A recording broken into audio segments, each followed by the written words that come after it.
ఒక సమస్యని ఎందుకు దశాబ్దాల పాటు సాగతీయాలి, ఎందుకు దాని మీదన రకరకాలైనటువంటి ప్రచారాలు వచ్చేటట్టు చూసుకోవాలి. ఇది సినిమా ఇండస్ట్రీ తేల్చుకోవాల్సిన అంశం. పూనం కౌర్ హీరోయిన్ ఒకప్పుడు ఆంధ్రప్రదేశ్కి బ్రాండ్ అంబాసిడర్గా కూడా చేనేతకో దేనికో ఉన్నట్టుంది. అట్లాంటి అమ్మాయి పదే పదే ఆరోపణ చేస్తుంది, బహిరంగ ఆరోపణ చేసింది. త్రివిక్రమ్ సినిమా దర్శకుడు, మాటల మాంత్రికుడు, ఆ త్రివిక్రమ్ ని విచారించాలని ఆయన మీద కంప్లైంట్ పెట్టాను అన్నది.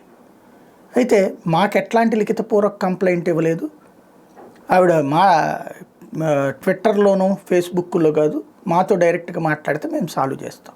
ఇది మా నుంచి శివబాలాజీ ఇచ్చినటువంటి స్టేట్మెంట్. ఈ గొడవ ఎప్పటి నుంచినో నడుస్తుంది. పవన్ కళ్యాణ్ త్రివిక్రమ్కు ఉన్నటువంటి సాన్నిహిత్యం వాస్తవంగా ఇది గతంలో 2019కి ముందు నుంచి నడుస్తుంది.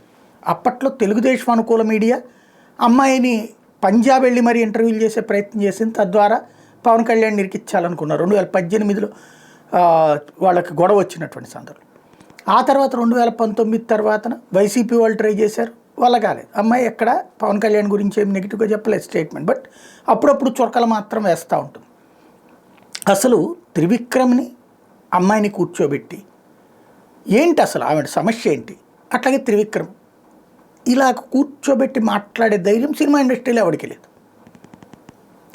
మా అంటారు, లేకపోతే అదేదో మహిళలకు సంబంధించినటువంటి అసోసియేషన్ ఉన్నాయి అంటారు, మహిళా వేధింపుల నివారణ అంటారు, తమ్మారెడ్డి భరద్వాజ కమిటీ అంటారు, ఇంకోటి అంటారు. ఎందుకు పనికి వస్తాయి అంటూ అర్థం కాదు.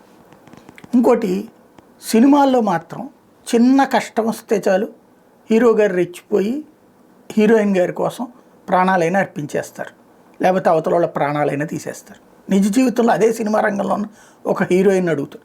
ఇప్పుడు త్రివిక్రమ్ తప్పేమీ లేకపోతే అనవసరంగా ఆయన బద్నాం అవుతున్నట్టే కదా, వాళ్ళ కుటుంబానికి ఇబ్బందికరమైనటువంటి పరిస్థితే కదా. అలా కాదు, పూనమే బాధితురాలంటే ఆవిడ అన్యాయం అయిపోతున్నట్టే కదా. కాబట్టి అసలు ఏం జరిగింది, ప్రభుత్వాలకు పట్టదు ఎట్లాగా. ఇదే వేరే వాళ్ళది ఒక కంప్లైంట్ అయితే కదా ఈ పాటికి రచ్చ నడిచేది. ఏం జరుగుతుంది అసలు, ఒక్కసారి దీన్ని ఫైనల్ చేసేసి సినీ పెద్దలు కూర్చోబెట్టి మాట్లాడేస్తే పరిష్కారం అయిపోతుంది కదా. అసలు నిజమేంటి, దోషులు ఎవరైతే వాళ్ళని శిక్షించండి. దోషత్వం కాకుండా అది కేవలం ఒక భావన అనిపించింది, అది తేల్చి చెప్పేయండి, ప్రజలకు కూడా ఒక స్పష్టత వచ్చేస్తుంది కదా.